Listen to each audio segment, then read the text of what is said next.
O'rtoq, mana bizning ishimiz qiziqdi, to'g'rimi? Bir kun Mirobod tumanida, bir kun Yashnobod tumanida, bir kun Yakkasaroyda. Hop, bugungi kelgan joyimiz Mirzo'libek tumanida, Senturna-Charskida, mana uglovoy joyda joylashgan, katta 10 sotuvga qurilgan xonadonimiz sotilyapti. To'g'risini aytaman, xonadon har xil bo'ladi, bilasanmi? Kichkina uylarga ham boramiz, o'ziga yarasha fayzi bor, katta uylarda ham o'ziga yarasha fayzi bor. Bugungi xonadonimiz ham o'ziga yarasha fayzi bor. Buni hozir sizlar bizlar bilan birgalikda ko'rib chiqasizlar, bemalol o'tirib olinglar, chunki videomiz ozgina uzoqroq bo'ladi. Qani ketdi. Bismillah deb kiramiz xonadonimizga. Bemalol mana ikkita 3 ta mashinaga sig'adigan parkovichniy joyi bor, o'zini elektronniy darvozalarga ega bo'lgan xonadonimizni o'zingizlar ko'rib baho beringlar, o'zini zeleniy zonalari bor. Mana qara, qanaqa landshaftniy dizaynlarda chiroyli qilib qo'yishgan. Endi bu yerda hozir hech kim turmaydi. Endi hozir uyimizda ko'radigan ozgina mebel texnikalar qoladi. Unaqa mebel texnika ham ko'p emas. Mana ko'rib turibsan, mana basseynini ko'ryapsanmi o'rtoq? Basseynida misol mana bu yerda odam yashamagandan keyin basseyn ham mana bunaqa holatda, lekin kelib turib olib, joyini chiroyli qilib, ozgina mehr berilsa shunaqa zo'r joy bo'ladi. Buni bilasan afzallik tomoni nimada? Bu uglovoy joyda joylashganda, xolisi buni pod biznes qilsa ham bo'ladi. Ya'ni gostinitsiligi idealniy variant deb o'ylayman. Sen o'zing nima deb o'ylaysan? Mana ko'rdingmi ko'chalarini, to'g'rimi? Ha, bu yoni bog'cha qilsa ham bo'ladi, U ana zo'r ideya bo'ladi.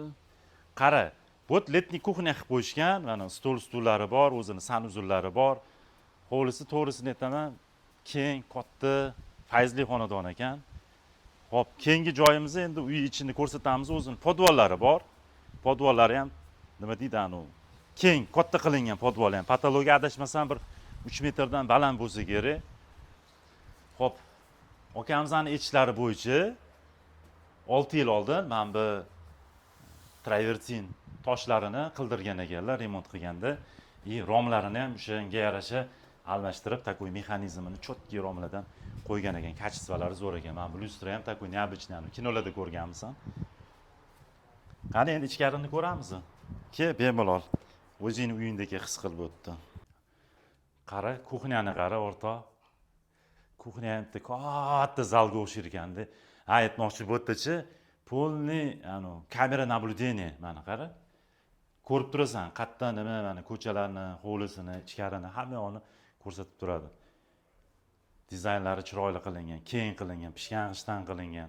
Keyin yana bitta izumkasi bor ekan. Men boya kirib uy egasidan so'raganimda, men kaminga ko'zim tushdi-da. Kamin bori, ko'p joyda искусственный bo'ladi, bu yerda lekin ishlaydigan bu kamin. Bir marta ishlatganimiz aka deyapti, qiziqib qilganman deyapti, atak bir marta ishlatganimdan keyin boshqa ishlatmadim deyapti, lekin qishda takoy kreslolarni qo'yib masa qilib o'tiradigan joy ekan. Nima deding? To'ppa to'g'ri. Hop, podvolga tushamizmi yo tepaga chiqamizmi? Birinchi podvolni bosamiz. Davay, podvoldan oldin mana bitta sanuzuli bor ekan. O'rtoq ishonasam, sanuzullari ham keng ekanda, qarang mana buni. Вообще katta qilib yuborganda. Domlarda bilasanmi? Men o'zim kvartirada turaman-da, endi domda. Kiraman kichkinagina-da podvoli bor. Endi uchastkalarda podvol edim men. Bemalolgarchilik. Uchasi endi katta-da, 10 sotuvga qurilgan. Nima deysan endi? Bu yoqda qara, xonalari bor ekan. Adashmasam 3 ta xonasi bor. Yo 2 tami? Ha, 2 ta xonasi bor ekan. Keng mana podvoli ham yaxshi qilingan, nima deydi anu, teplый pol. Bu yerda misol bilmadim, oladigan odam boshqa hech nimaga xarajat qilmaydi, ozgina kosmetik remont qilib olsa bo'ldi. Bu idealniy bo'ladi. 2 ta xonamizni pasam salqin ekan. Men o'yladim, konditsioner yo'qmi deb o'ylasam, yo'q, konditsioner yo'q ekan. Podvol haqiqatan ham salqin bo'lar ekan bu yerga. Bekorga odamlar podvol qilishmas ekanda.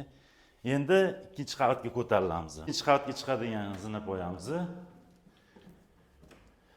Bitta salmo tarafi sal kichkinaroq qo'yishgan ekan.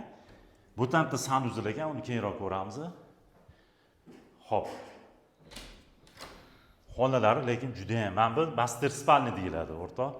O'zini garderobnisi bor. Keyin shuni ham ko'rsatib yuboraylik. Bu sanuzul ekan. Kattagina. Kengda, yuraging siqib ketmaydi, to'g'risini aytsam. Bu yerda mana o'zini garderobnisi bor. O'sha paytda men bu parket deyiladi, shularga ancha mehr berilgan ekan. O'sha paytda moda bo'lgan, mana shular qilib qo'yilgan. O'sha hozirgi qilinadiganlar oldinga qaraganda sifati sal pastroq, oldingilar zo'r bo'lgan sifat. Xo'p, bu yoqda mana рабочий stol deyiladi. Bu рабочий xona. biznesmen akalarimiz bo'lsa bemalol o'ziga mana shu yerda uyutni xona qilib olsa bo'ladi. Bu endi kichkinaroq ekan. O'sha рабочий stol deyilganda mana shu рабочий biznes akalarimizga zo'r to'g'ri keladi. Bitta katta spalnimizni, bu yerda endi master spalnya deyilmaydi, o'zini sanuzuli yo'q, lekin spalnyamiz katta ekan juda ham. Keyingi xonaga o'tamiz. O'rtoq, ana o'zing uyni ko'rib nima deysan? Nima baho berasan? Kengchilik bemalol qurilgan. Qara, mana buni ham bu ham bitta spalnya qilingan, mana mebellari hammasi qolar ekan. O'sha paytdagi nima deydi, zamonaviy, chiroyli mebellardan, moda bo'lgan mebellardan bittasi. Okalar, kimga joyimizni qiziq bo'lsa, bemalol aloqaga chiqaverasizlar. Narxiga keladigan bo'lsa, narxi $900,000 deyilyapti, 10 sotix uchun, ya'ni uy joylari bilan $900,000 deyilyapti. Uglovoy joyda joylashgan. Xolisanglar pod biznes, xolisanglar kelib turib yashaydigan joy. Kimga qiziq bo'lsa, bizga aloqaga chiqaverasizlar. Telefon qilinglar, biz sizlarga kerakli ma'lumotlarni beramiz. Tamoman videoda hamma gapni aytdim. Agar qiziqqanlar bo'lsa, yana savollar tug'ilsa, bemalol qo'yaverasizlar. Sog' bo'linglar, salomat bo'linglar.